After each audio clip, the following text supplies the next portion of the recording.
Hej guys, velkommen tilbage til min YouTube-kanal. I dag tænkte jeg, at jeg vil lave min makeup-rutine, hvor jeg ligesom sådan viser, hvilke produkter jeg bruger, og hvordan jeg sådan lægger det. Så lad os egentlig bare begynde. Det første, jeg går ind med, er egentlig bare en skin tint. Jeg går ikke rigtig ind med skincare, hvis man kan sige det sådan, fordi jeg føler, at min makeup ikke holder så længe. Vi starter bare med en skin tint. Jeg bruger den her e.l.f. Halo Glow, og min er found shade 3 Light Medium. Og der blender jeg så bare lige med den her Real Techniques børste. Så det jeg gør, er, at jeg prøver sådan ligesom at få det blendet op af. Og jeg gør så det modsatte her, hvor jeg ligesom blender lidt mere nedad, fordi jeg ikke putter noget produkt i midten af min pande. Fordi der venter vi lidt endnu med at putte produkter på. Så går jeg ind med min contour. Og der bruger jeg den her fra Rare Beauty. Og den er found Gentle. Det er sådan en lidt mere curly farve, hvor jeg ligesom bare laver sådan en lille streg, og så gør det lidt ud i panden, og igen i siderne af min pande, og ikke i midten. Og nu går jeg ind med den her børste fra Real Techniques. Og heroppe i panden, så blender jeg ligesom nedad, for at connecte de her to linjer. Så er det ligesom blendet ind. Og så går jeg ind med en liquid blush, og der bruger jeg bare den her fra Rare Beauty. Og den er i farven Hope, og den er sådan også ret pigmenteret. Nu går jeg ind med den her Real Techniques blush, og her blender jeg lidt mere sådan ud af kinderne, og så prøver jeg ligesom at få det til at opbygge sig op til mit øjebryn.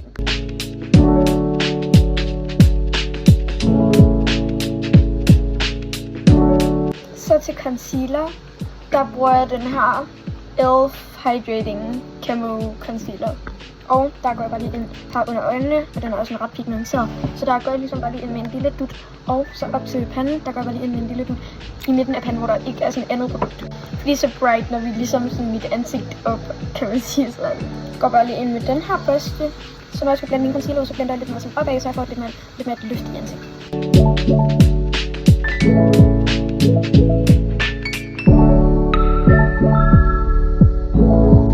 Så går jeg egentlig bare op til panden og blender sådan opad.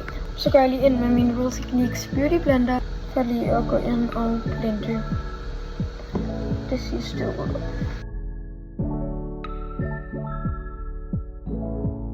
Så er næste step puder, og der bruger jeg den her Rare Beauty puder. Og den er i farven porcelæn. Og der går jeg bare lige ind og dypper, og så putter jeg lige lidt. Ikke for meget under øjnene, men sådan lige tage lidt afstand. Og så går jeg lige bare ind og sætter den hernede under kindbenene.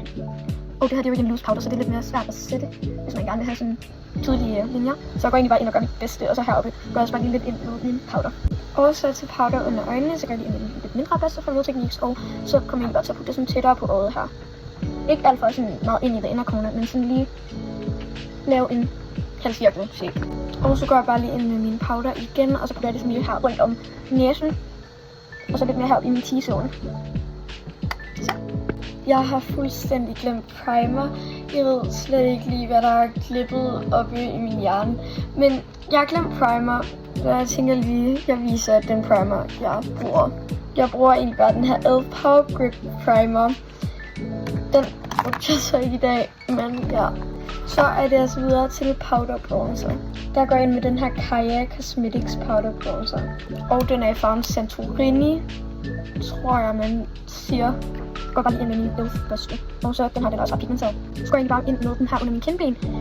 Og der kan man allerede se, at min kindben bliver tydeligt lidt mere op, og det er virkelig pretty. Og det gør jeg altså også lige på den anden side, hvor jeg sidder den lidt mere op. Min kindben. Og så til panden går jeg bare lige ind her ved siderne og blender ud med den her Kaja bronzer. Og jeg nosekontur så ikke rigtig, men jeg går bare lige ind alligevel for at give lidt shape til min næse.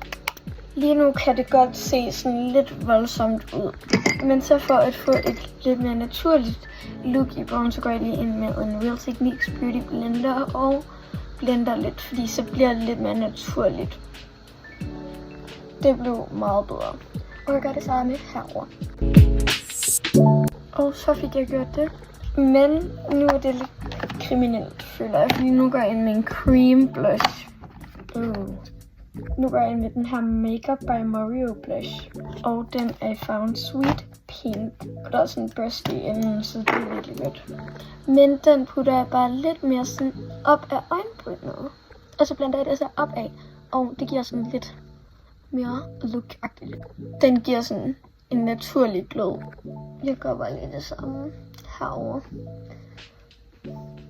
Ja, nu går vi ind med powder igen. For lige at sætte makeupen igen. Fordi jeg bruger nemlig ikke setting spray til sidst. Jeg går bare lige ind og gør det samme. Men her sætter jeg ikke under øjnene, fordi det har vi gjort. Og så bliver det lidt creaset, hvis der kommer for meget. Og så husker jeg lige at sætte, der bare sætte min cream blush, og så lidt på pinden igen. Og nu er det videre til powder blush. Der bruger jeg den her Kylie Jenner blush. Og den er i farven Pink Power. Og der går jeg bare lige ind med min Real Techniques brush. Og den er sådan rigtig Barbie pink, peachy. Og der ligger den egentlig bare lige her ved øjenbrynet igen. Og jeg gør det samme på den anden side. Så.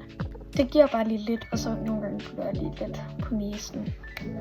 Så til endnu en blush, der bruger jeg den her Rare Beauty blush. Og den er i farven Hope, og det er sådan, jeg bruger ikke så meget af den.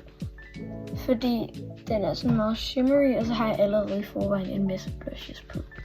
Men jeg tager bare lige lidt, og så putter jeg lige lidt på næsen, og så lige her lidt på mine kinder.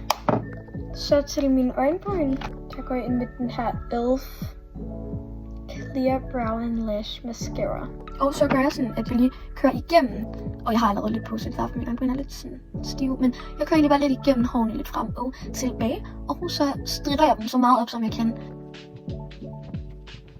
Så er vi færdige med øjenbryn, og nu er vi også ved at være til vejs ende. Nu går jeg ind med min eyelash color. Og den er fra MK Beauty, og du kan købe den i Matas. Og så går jeg altså bare lige ind og bukker mine øjenvipper. Det kan man nok allerede godt se. Jeg går bare lige på den samme. Så nu har jeg altså fået bukket mine øjenvipper. Jeg gider dog ikke lige til at tage mascara på nu, fordi det kan jeg bare ikke lige overskue, men jeg bruger egentlig bare en fra Nilens Jord, den har jeg nærmest altid på, den fungerer. Og så bare til sidst går jeg bare lige ind med min Decobal læbepomade. Det er bare lige den, jeg bruger. Så det her, det var egentlig bare min makeup rutine, og jeg håber, I kunne lide den her video, eller bruge den til noget. Og jeg tænker egentlig bare, at det her, det er det for den video. Vi ses i næste video. Farvel.